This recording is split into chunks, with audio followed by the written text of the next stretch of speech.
Советского СССР помнят нашу историю, помнят победу наших отцов в Великой Отечественной войне.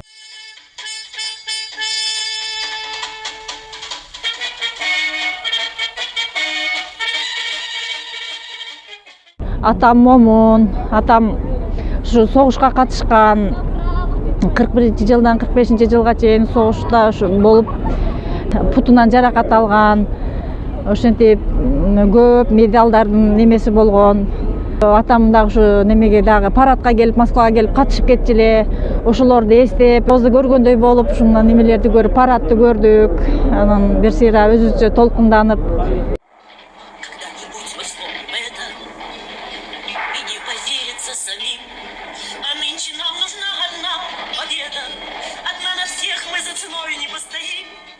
Я хочу рассказать про своего прапрадедушку, который участвовал в Сталинградской битве.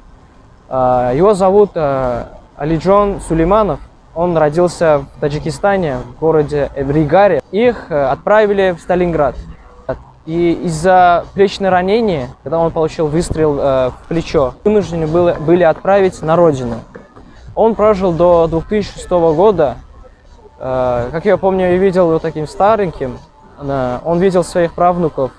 Так сколько же было участников Второй мировой войны, нынешних потомков трудовых мигрантов Российской Федерации, узбеков, таджиков, кыргызов, казахов? Чоң атам, тай атам экөө тең барышкан. Алар Курский дугадагы 43-жылдагы чоң согушта, салгылашууда чоң атам каза болгон. Анын эстелиги ошол жерде 450 солдат менен кошо чогуу көмүлгөн. Ата бабаларыбыздын эрдиги унутулгус, жүрөгү сыздатат. Ошол убактагы энелердин көз жашы, ошолордун эмгектери бул жеңишке жетүүгө дагы чоң түрткү берген. Таятам болсо ал дагы 41-жылы кетип келген, ал 3 жылдан кийин бутунан ранен болуп кайра кайтып келген. Обычные солдаты и офицеры воинских частей, сформированных в среднеазиатских республиках, совершили немало героических подвигов, вписавшихся в историю Второй мировой войны, с незабываемыми событиями и фактами. Узбеки. Накануне войны Узбекская ССР проживало почти 6,5 миллионов человек. В периоде с 1941 года по 1945 на фронте погибло около 420 тысяч жителей республики. А всего в ряды советской армии были призваны порядка 1,5 миллиона узбеков. 338 героев Советского Союза породила эта древняя земля. Еще 53 воина в ходе Великой Отечественной войны удостоены Ордена Славы. Таджики. Численность Таджикской ССР перед войной составляла порядка 1,5 миллиона человек. 289 тысяч жителей были призваны в годы Великой Отечественной войны в ряды Красной Армии. Еще 45 тысяч человек отправились на трудовой фронт, откуда многие также попали в войсковые части и соединения. Около 100 тысяч солдат и офицеров из них погибли. Звание Героя Советского Союза получили 68 жителей Таджикской ССР. Боевых наград за проявленное на фронте мужество были удостоены более 55 тысяч воинов. Из них 21 являются полными кавалерами Ордена Славы. Туркмены. Судя по данным численности населения Туркменской ССР в начале войны, немногим превышало 1 миллион 252 тысячи человек. Из них на фронт отправились около 300 тысяч жителей республики. Около 86 тысяч воинов не вернулись домой. Боевыми орденами и медалями были награждены 78 тысяч воинов, а 112 туркменов получили звание Героя Советского Союза.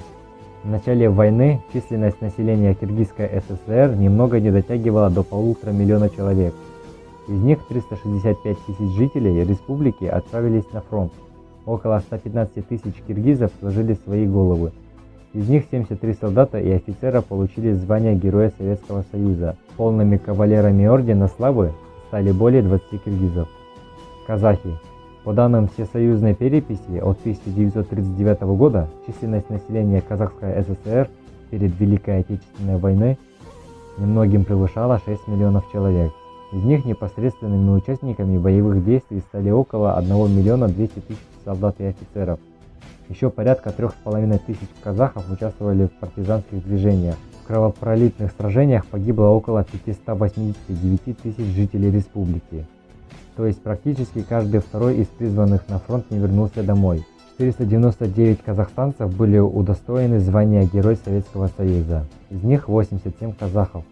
На сегодняшний день историю Второй мировой войны переделывают так, как этого хотят некие силы. Who would you list? I mean, I would, the Allies, United States, France, Great Britain. I mean, I think there are definitely, you think of the countries that didn't win, like Russia and Germany. But for me, I think most importantly, it was the fact that the UK, the Brits, had been fighting the war since 1939, and we were basically holding the wall. Russia occupied Estonia 1939. How we celebrate, how it's possible to celebrate. Normal Estonian people not celebrate. Вот так они воспитывают свое молодое поколение, которые не подозревают, что если бы не героизм советских солдат, то Европу в Великой Отечественной войне не освободили бы от фашизма. Ну а память об отцах-победителях в сердцах обычных граждан постсоветских стран Центральной Азии до сих пор живет. Чего не скажешь об их продажных руководителях и госчиновниках, посматривающих на Запад в ожидании очередных подачек. Сейчас, на данный момент, то, что меня прям обижает, молодежь и как люди, которые не видели войну, относятся к этому. Ведь эти же люди из-за их крови, из-за их труда, мы же живем в спокойном мире. Почему бы не оставить такую историю и не просветить какое-то время, чтобы люди узнали другие, чтобы они тоже хотя бы каплю времени почувствовали, как им было больно, как они ощущали войну. Помните известное высказывание: народу, не знающему свою историю, переделывают его географию.